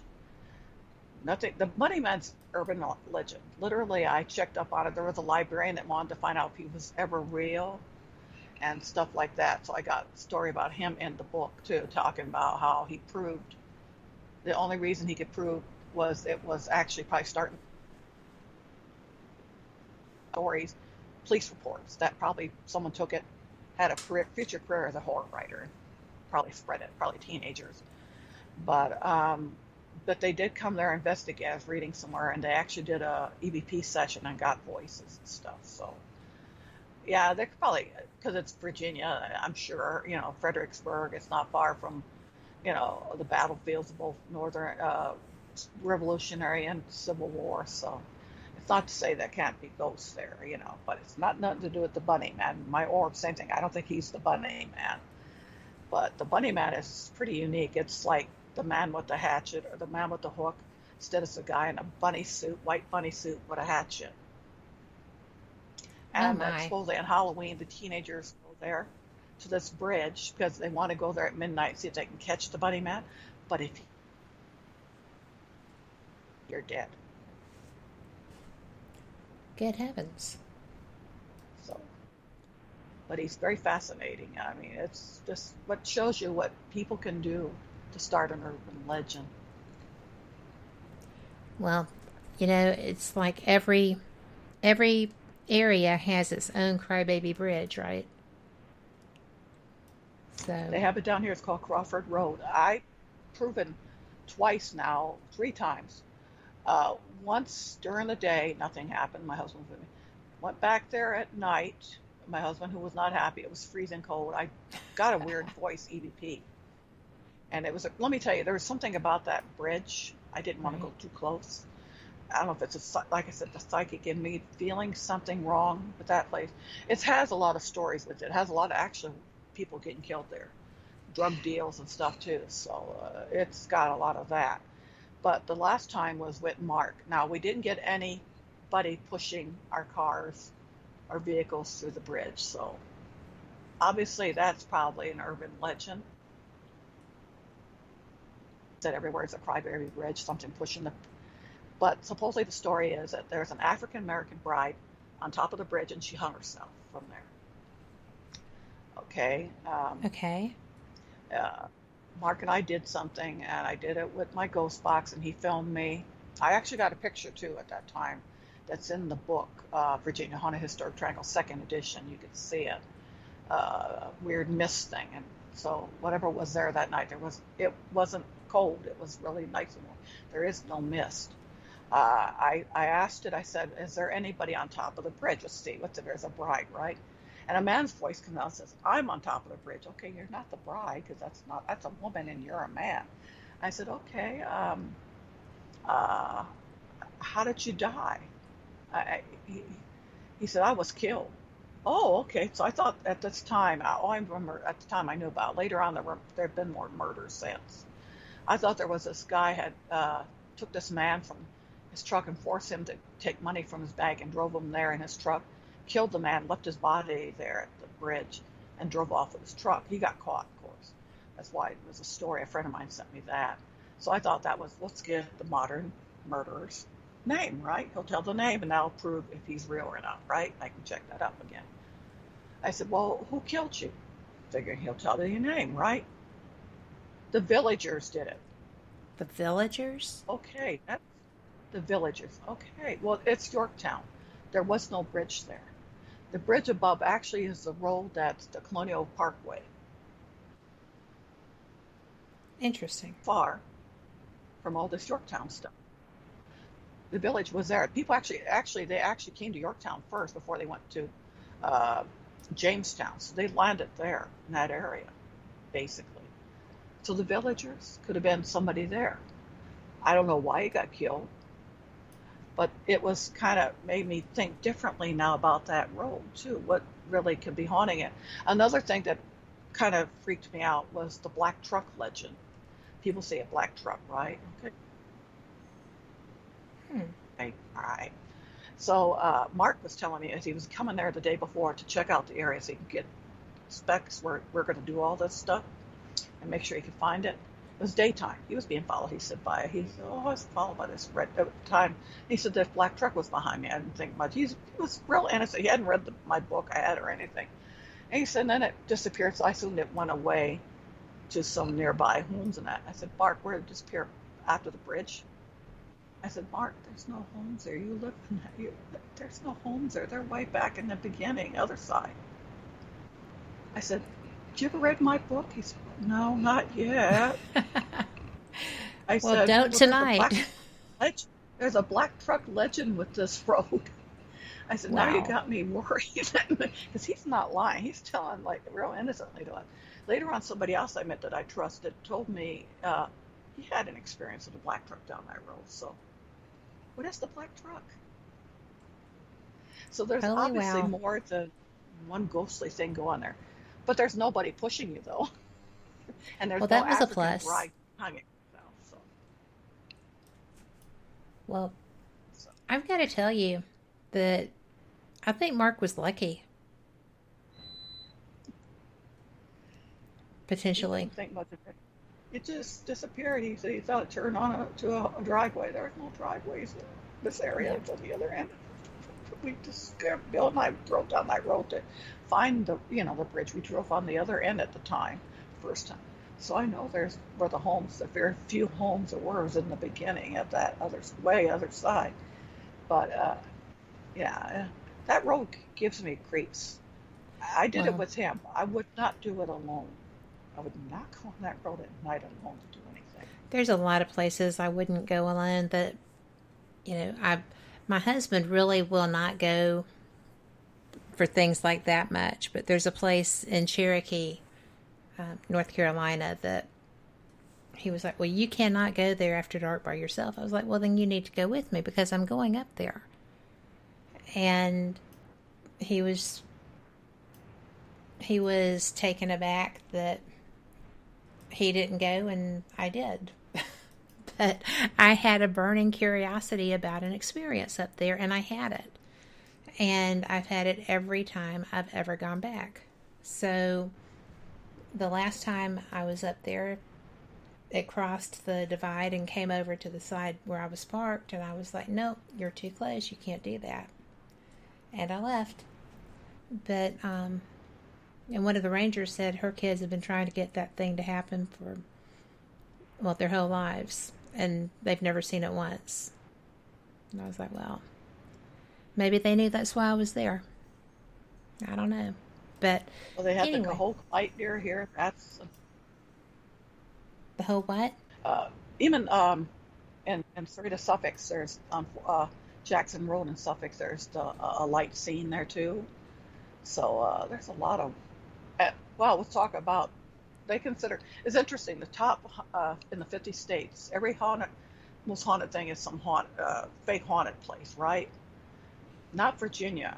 It's Bacon's Castle, which is a real place. It was the oldest brick building in the United States, and actually had connections to the Bacon's Rebellion. And the interesting thing about that, well, there's a paranormal group that comes there. They're the only ones allowed to do it there, and the first group that was ever here in Virginia, period. They have been doing, and they lead ghost tours there every Halloween, except for this year. I think I assume nothing happened, but I went on the one there for the Sarita, Suffolk, and believe me, that we had stuff happen there with the one room upstairs during the moon and that. But he was, they had a whole thing about that there's an old section and there's a new section, because the oldest section and when the later owners added stuff to it, and they've had more experiences there. They had I had somebody else whose wife works there. He works for another place I did caught some voices, the St. Luke's Church. He was saying his wife works at Bacon's, and he had she was talking about she won't go up into the attic because it's creepy, and she works there. He said there was a voice that captured the investigators down where the giant fireplace is. It's one of the only old places that actually had a fireplace inside. So that place was kept warm upstairs, unlike a lot of them are outside back in those days, because this is 1600s. And he says, I believe, and he said, I'm a minister, I know it's probably wrong of me to say it, but he said, I really believe, I think that was the devil they got that night on that. Now, I haven't had any devilish feelings about the place, but we did have, when we did the tour, we heard the scraping, like we were kept quiet to be real quiet if we hear anything. We heard the scraping. Everybody, but I did ask him, because I said, was there anybody else up there doing a tour before that? Because I said, I heard voices. And he tried to call, and the weirdest thing, his radio would stop working. He had problems with it, which is interesting at the time. Finally, he did find out and sent me an email because I said I'm writing the book. He said, no, I didn't. There was nobody in that room at that time. Well, I finally found my recorder. I was listening to it because I had took my camcorder and was listening, filming, and it got, at least mostly, it's because it was real dark, but I got all the voices and him talking and noises and where we were real cool. Or the scraping, which was caught on my recording. You could hear the voices coming from up there on it. So it backed me up what I heard. And that's why I had asked him whether, make sure there wasn't another tour in there at the time. And then something also, when I was leaving to go to the bathroom before I went to get to stand in my line again for the tour, I had to use the bathroom in there. I went out the door and I was trying to get the door. I didn't shut it as good. It's like an old door, right? At this point, something shut the door on my butt and pushed me. Oh my God. And I stopped and I looked through the windows thinking maybe somebody who works there. And I looked through there and I opened the door. I looked in there, shut the door. There was nobody around. So I'm thinking one of the ghosts told me, come on, shut the door or something. I don't know, because I couldn't shut it good enough. But, yeah. Amazing. Well, wait, we have to take a break right quick. Really, so we will be right back. Really, so. Yeah. But we will be right back. And thank y'all for being here. Hang with us.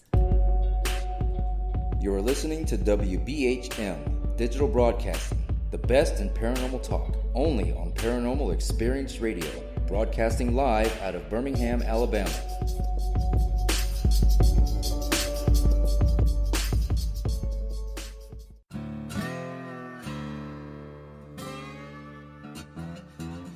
Oh, come on. I'm Southern, but... Nope. That'll do. Hello. I am Kat Hobson, host of Paranormal Experience here on WBHM Digital Broadcasting out of Birmingham, Alabama. I enjoy having guests from all areas of the paranormal, from ghosts to ufology to cryptids and beyond. You'll find some of the best researchers in their fields bringing you some great information. Join me on Wednesday nights from 8 to 10 p. Eastern here on WBHM Digital Broadcasting. Since 1948, Fate magazine has brought you reports of the strange and unknown, all of them true. Fate Radio is carrying on that tradition, bringing you the unusual, macabre, strange, and bizarre. Join host Kat Hobson Sunday nights from 8 to 10 p.m. Eastern on WBHM Digital Broadcasting.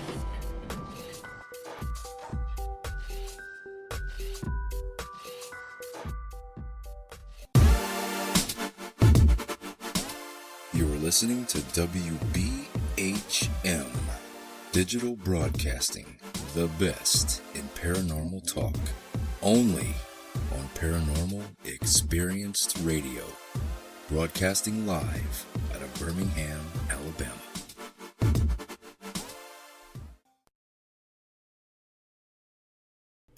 Welcome back for the final segment here on Fate Magazine Radio, and I am so excited to be joined tonight by my guest, Pamela Kinney. And Pamela, before we go 1 second more, I would like it if you could tell people how to be able to get all of your work. Well, I do have a website. That probably helps you. You could look at the different sides with the fiction and non-fiction. That's HTTPS. I have S on it. And that's PamelaKKinney.com. That's PAMELAKKINNEY. And there is no www. Or you could go to Amazon and put my name in, Pamela K. Kinney, and find my Amazon page. And then I'll have most of the books there. The Schiffer books are only in print. So you can get them at Barnes & Noble, online, or at the stores, or any place like that, but the rest, most of them, all of them are at Amazon, so you can find what I got there and decide what you want, either in Kindle or paperback, like that. Well, good deal, because people are going to want to get these, and they're all interesting. Now, I'm going to ask you to take us out. You've got about 10 minutes. What would you like to leave us with? Do you have anything? I know a lot of people are skeptical, but maybe we all need to try to believe sometimes. And I know a lot of people this year have a lot of relatives die, and they're pretty upset. I hear them, they cry. But I think, to me, this is reaffirmed more and more that death is not the end, that your relatives are not the end, that there's a place to go to, and that maybe someday, who knows, you might communicate with your relative, or maybe you might see them. Maybe, that nothing is the end forever, and that life just goes on, and death just goes on, and it's just of what could be out there and what it is. Just have an open mind.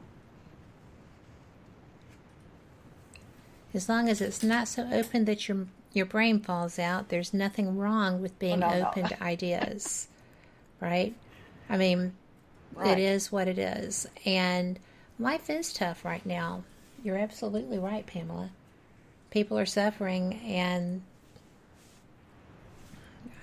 we've had COVID in our family, and it's very, very scary. Just the words are scary. Much less, we're going to be admitting you. So far, Bill and I haven't had it. I'm at the age that I have asthma, so I found out that actually asthmatic people, because he has diabetes, he hasn't got the problems that I will have. I didn't realize that asthmatic people get it worse. But I went out, I got my flu shot. I thought real carefully, because I do that every year, and I went and got a pneumonia shot. And I'm at the age where I get it for good, So, because I've had pneumonia from a bug bite. My word. So I remember how it felt to have pneumonia. I always used to thought the flu was the worst. The worst flu I had was this they had in the 90s. So that's before they had the shots. I get the flu every year. And I stayed home from work, and it was like 2 weeks. It was really bad. It was nothing like pneumonia. When I had pneumonia, I kind of realized what people were talking. It was hell. And I luckily survived, didn't die. And you know what? I don't want pneumonia. That was hell. So I went out and got my shots, at least to try and as fight as I can. And I really try to take care of it. If we have to go out, the mask and everything's on, but not go out as much as I could. That's why I don't investigate much this year. It's been kind of hard to think about that and stuff. Well, I will tell you that it doesn't matter what kind of comorbidities you have. It's still scary. And yeah, it's still scary. It's just the thought of what it does. And I think that we have had a very good job done on us to make sure that fear and respect for this virus is there. I am not a fearmonger. I don't want to make people afraid of anything. But you do have to respect the power behind something that we've never seen before, that there hasn't been a treatment for, and that, you have a vaccine, you have 3 vaccines for within less than a year, 11 months before the first case in our country. But, and I'm leery of that, like everyone else says. I want to see long-term studies, and I think that's a luxury that's not allowed right now. They said that some of them take 8 years, but a lot of these flu shots aren't taking 8 years. And I've had the flu shot every year since the first scan in the beginning of the century, and I hadn't had the flu since. I went through 1 year, one MarsCon. Everybody had it. They didn't take the flu shots, I guess, and it was really rampant running through there. Bill and I walked out of that con, never got it. And I really think that if it wasn't for the shot, because I used to catch this freaking thing. Of course I got the flu, only I would get the flu every year. And especially when you have a job like I would at the time I did in the 90s. I had a part-time job. I didn't have vacation. He could take a sick leave. I didn't have that. So But I really think that still having some of this shot in you is going to be better than not have it. There's something more in you at least. And someone else I read somewhere, and I don't think people understand, a biologist was in the article I read. He said, we're really lucky we got COVID. He said, believe it or not, there are probably way worse viruses out there in animals. And so we all have to kind of think about that. I think of COVID as our warning to treat our planet better and maybe to start thinking smarter for a lot of things. I believe that. I think this is our wake-up call. I mean, we have to treat our planet better. We have to think about how animals are treated and stuff. And if people if they think it came from one certain animal, which is an African animal, and poachers are killing it to sell to, say, somewhere else because they believe it does something for them, which is not really it's not really truly the truth. I think we need to start thinking smarter for our planet because it's our planet. It's one planet. Well, and, like the book said, Atlas Shrugged, the planet has ways of taking care of itself. Nature does. And you have to respect that. I mean, it is what it is, whether you're a conspiracy theorist or an environmentalist or an animal advocate, which obviously we both are.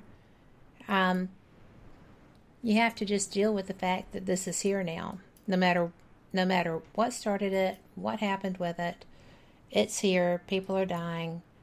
It's mutating so fast that the UK is not being allowed to fly into European countries, and they're going to close the trains as well, so they will not be able to take the train under the channel.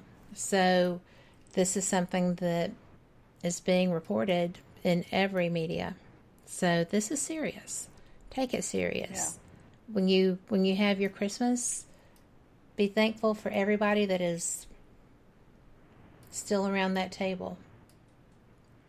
Because if they're still there, you've gotten a miracle, I think. And respect that. Take care of each other. Pamela, I can't tell you what a pleasure it's been to talk with you. I have enjoyed all of it, even the part at the beginning where I heard myself way too much. And thank you for helping me to fix that. But, and your husband. Thank your husband. So, he was wonderful.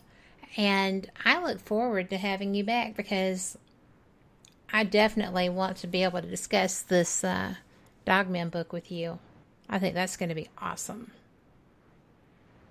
I hope so. I hope this book goes in the United States, so it's a lot more than just local. So, it and is. It's getting interesting. I'm learning a lot of things, so a lot of stories and legends that I didn't know. So, and a lot of stories about shapeshifters. I knew about skinwalkers, but I learned about ottermen. They were interesting, and now all this other stuff. But there's a lot. So now, if I can just get it all coordinated right for the publisher, how it should look. Well, I've read your work. I think probably that's not going to be an issue for your publisher to be pleased with what you do. That's going to be something I'm going to be waiting on. And don't ask any of my other author friends. I would never tell them I'm standing here with my toes tapping waiting on their next book. Right? Guilty. But I just appreciate you. I appreciate your time. I know that this is a large chunk of your time. And you gave it to us so pleasantly and willingly, and we learned so much about you and about your writing. I just think you were a great guest, and I appreciate that. And thank you for having me. Thanks for being had. I'm looking forward to the next time. And so am I. I'm sorry. Go ahead. That's okay. I didn't mean to interrupt. Did you want to say something? Just a thank you. I'll look forward to the next time, too. Great. And For everybody out there listening, I know this is a scary time. I know that it's a freaky time. I know that everybody is concerned. But you know what? If you don't like the world you're living in, you can change that. We all have that ability. Be the friend you'd like to have, the spouse you would like to have. Think about the environment around you. And, fuses are short. People are scared. People are angry. There's so much with everything going on. We're being divided. And you can stop that. Individually, you can stop that. You're wearing a mask, but those eyes smile. People see that. Just be the best you that you can be.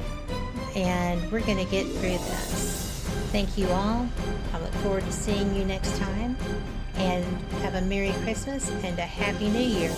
We'll see you after the 1st.